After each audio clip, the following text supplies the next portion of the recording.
হজের সফরের স্মৃতিচারণমূলক গ্রন্থ আর রিহলাতু ইলা বাইতিল্লাহিল হারাম গ্রন্থটি কে রচনা করেছেন?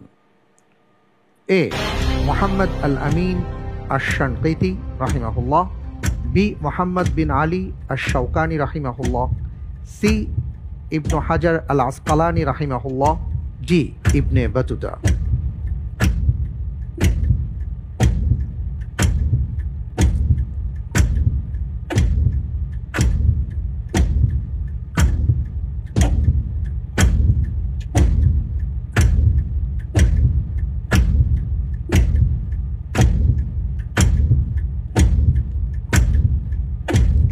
আলহামদুলিল্লাহ, এই প্রশ্নের উত্তর হিসেবে বেছে নিচ্ছি অপশন এ, মুহাম্মদ আল আমিন আশ-শানকিতি রাহিমাহুল্লাহ।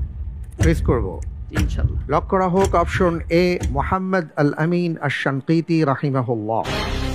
আপনি বলছেন যে আর রিহলাতু ইলা বাইতিল্লাহিল হারাম এই গ্রন্থটি অপশন এ যার নাম আছে তিনি রচনা করেছেন।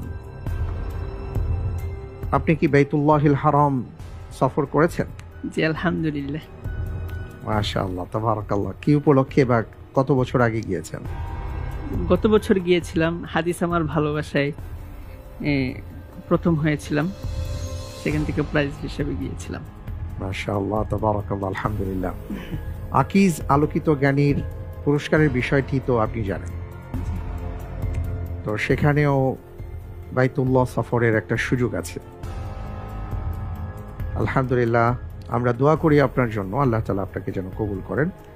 আপনি যে উত্তরটি দিয়েছেন আপনার উত্তরটি সঠিক উত্তর। আলহামদুলিল্লাহ, মাশাআল্লাহ, তাবারাকাল্লাহ, আলহামদুলিল্লাহ। জি, আর রিহলাতু ইলা বাইতিল্লাহিল হারাম মুহাম্মদ আল আমিন আশ-শানকিতি রাহিমাহুল্লাহ তিনি রচনা করেছেন এবং অসাধারণ একটি বই।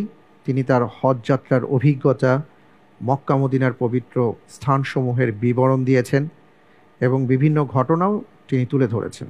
আমাদের বাংলাদেশে আমরা অনেক সময় দেখি যে অনেকে মক্কা এবং মদিনায় সফর করতে গিয়ে অনেক ভিডিও ওনারা আপলোড করেন এবং এমন এমন শিরোনাম দেন, এমন এমন ঘটনা উল্লেখ করেন যার সাথে কোরআন, সুন্নাহ অথবা ইতিহাসের মিল থাকে না। তা আমরা প্রিয় দর্শক আপনাদেরকে অনুরোধ জানাবো, আপনি যখন সফর করবেন মক্কা এবং মদিনায় অবশ্যই এমন কোনো গ্রন্থের সহায়তা নেবেন যেখানে সত্যি ইতিহাসটা বা সত্য ইতিহাসটা আছে, এবং যদি কোনো বর্ণনা থেকে থাকে সেটা আমরা দেখে নেব কোরআন এবং সুন্নাহ দ্বারা সেটা প্রমাণিত আছে কি না, অথবা ইতিহাসের ঐতিহাসিকতা যে কারণে নিরূপণ করা হয়েছে তার তথ্য ঠিক আছে কিনা।